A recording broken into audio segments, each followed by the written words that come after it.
What's going on, everybody? Thanks for tuning in. Zach with Car Talk with Zach, and today I'm standing in front of this beautiful 2022 Toyota Highlander.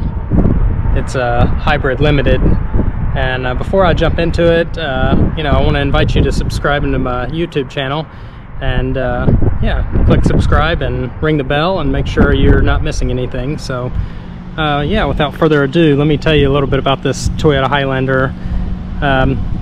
It's a completely redesigned, brand new. I mean, this thing it's not brand new, it's pre-owned, but it only has about 900 miles, so it's not even broken in. As I mentioned, it's a 2022 Toyota Highlander Limited Hybrid, and I've spent the last few days with it. We've been dodging rain and clouds, but here we are. So kind of do a quick walk around and show you the inside, the outside of this Highlander Limited Hybrid, and then we'll take it for a little spin and you can experience with me. So as I start around the front, pretty typical Toyota grille, nice, bold, good, nice face, handsome face. I really like the LED running lights. This does have LED headlights and fog lights, so nice, bright at night. And you can see the grille there, embedded in the grille. All the Toyota hybrids have that blue halo in the Toyota logo.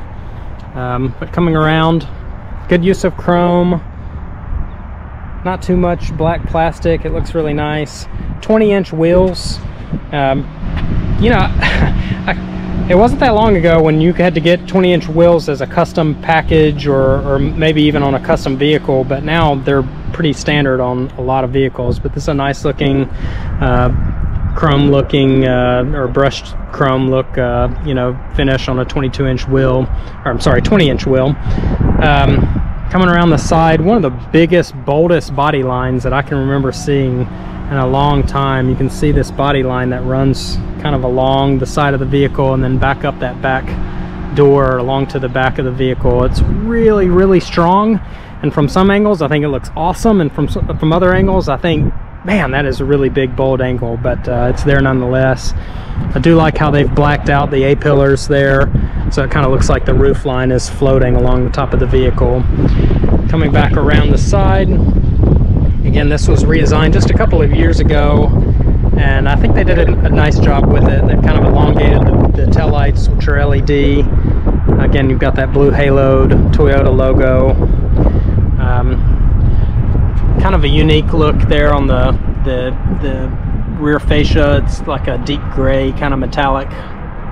Looks good.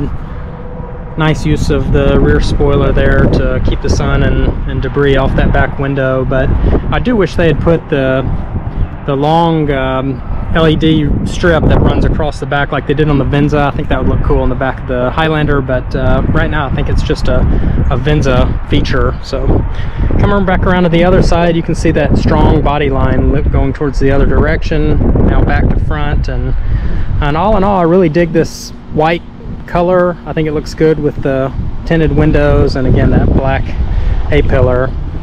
So I'll come back around the vehicle and then we'll jump inside and you can see what it looks like inside.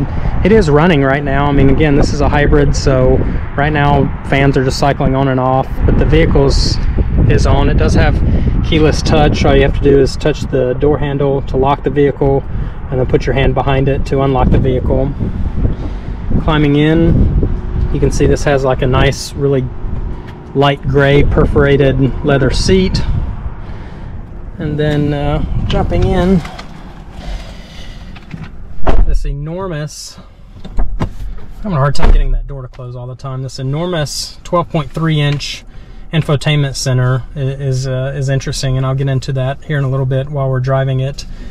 But it's a really nice vehicle. You've got a digital center gauge, and it's configurable. You can do different things with it.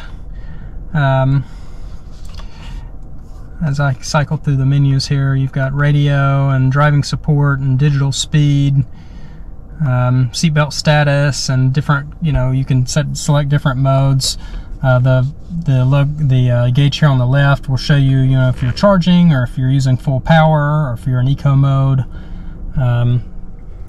And then coming down the side here, you've got a nice gear selector. It's nice and sturdy and substantial. It feels good in your hand. This is probably a faux wood, but it's nice. I like the gray pattern. Here's your 3 different mode selectors: Sport, Normal, and Eco. And then you also have an EV mode, which you can kind of crawl through, you know, grocery store parking lots or whatever. You got plenty of USB and different charging ports, tons of storage right here, and you can feed a cord up through the dashboard here, so it's nice and clean looking. More storage right over there. And then looking back in the back, you know, I really do like the captain's chairs in the 2nd row, and then there's a 3rd row that's back there that you can fold up. It's folded down currently. But yeah, very, very comfortable vehicle. And I don't really have many complaints about it. So without further ado, let's take a little ride in it, and you can hear it and see what we think about it. All right, welcome back. Car's telling me to press the pedal and push the power switch to start, so let's do that. And if you're used to a hybrid vehicle, it doesn't really do anything.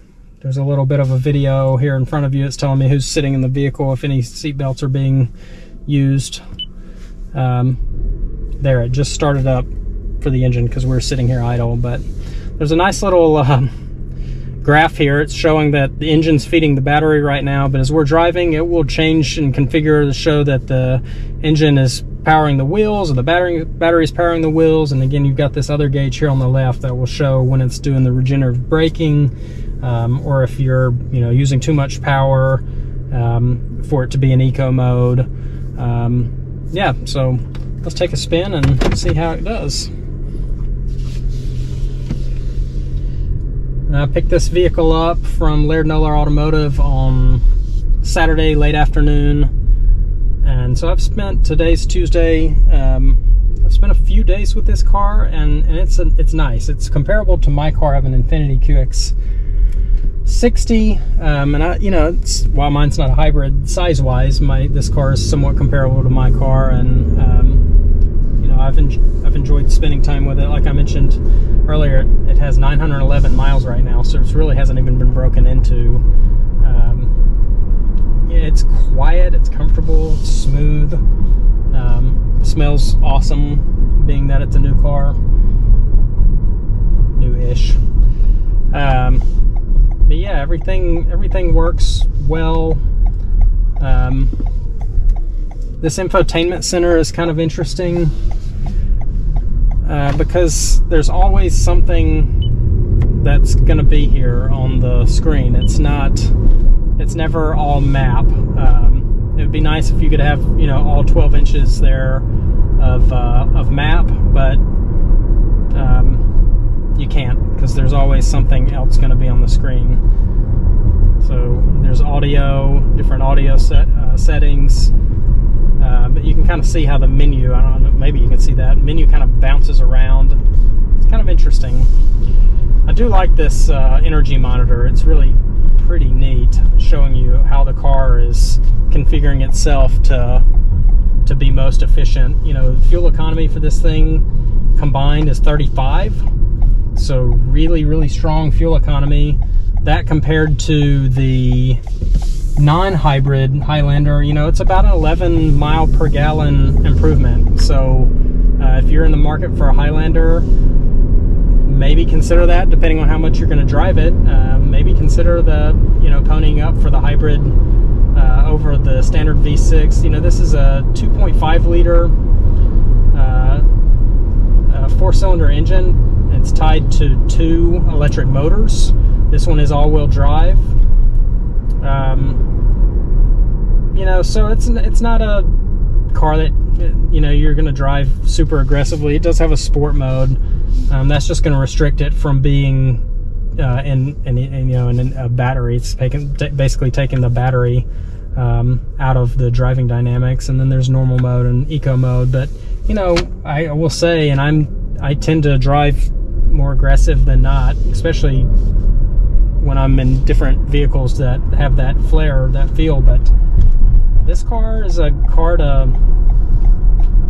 drive calmly, frankly. I mean, I'm not a hyper miler by no means, but You know, it's kind of a fun game that the vehicle plays.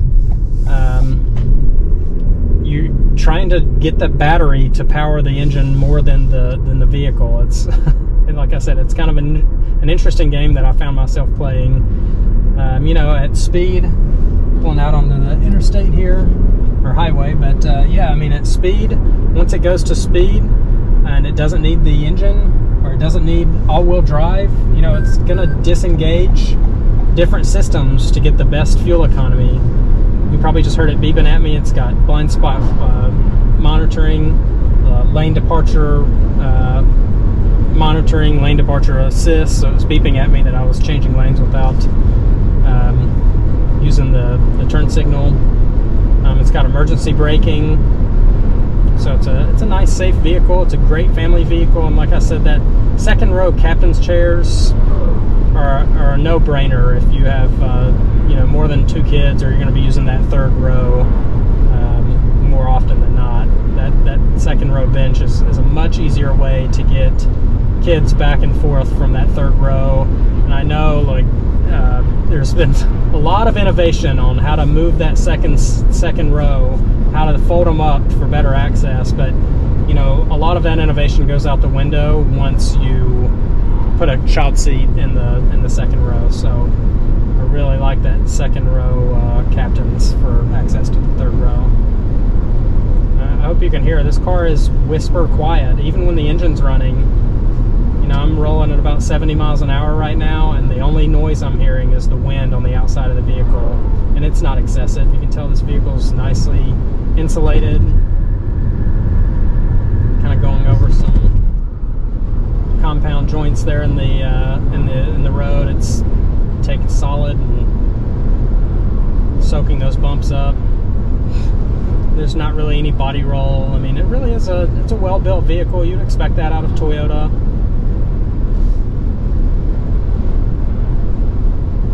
So I just engaged the lane keep, or the steering assistance and the lane keeping assist. So it's gonna actually center me in the lane here, and if I test it, you can see it's correcting me.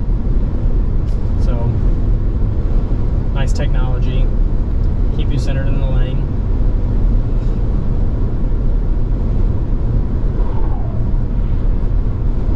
Yeah, I just can't get over some of the body lines in the Highlander, this new body style. I mean, I pointed out the body lines on the side, but even sitting right here, this hood has kind of twin bulges, and when you're sitting in the driver's seat, they are pronounced. It's really interesting, interesting designs. Something I would expect to see in a, you know, sports car or a sports SUV, but the Toyota Highlander with 200 some horsepower, it's kind of funny to see the hood bulge like that. But yeah, I mean, kind of that's the long and short of it. Heated and cooled seats, heated steering wheel. You know, you've got XM Sirius radio, you've got a 4G hotspot, Apple CarPlay, Android Auto. So all the technology's here. You know, does not have a panoramic roof. You've got to get up to the Platinum model to get the panoramic roof. But you know, I don't really miss some of the features that you get in the Platinum. You know, this thing is really well appointed. There are some, you know, the heads-up display you would get in the Platinum, and illuminated door sills you would get in the Platinum, and I mean, there are some other things, but this feels like a well-appointed car. I mean, it's a nice, luxurious, mid-size kind of sub-premium SUV, and it'd be a good choice for anybody that's wanting to, you know, find something nice and new and flashy, but not overly flashy. You know, this doesn't have a luxury brand emblem slapped onto the front and back of it, but it's a very, very nice, comfortable vehicle. So anyway, yeah, thanks for checking out this review of this 2022 Toyota Highlander Limited Hybrid Limited. Again, I picked this up from my friends over at Laird Noller Automotive, and it's been a good car for me and my family the last few days. Thanks. thanks again for tuning in, and we'll see you next time.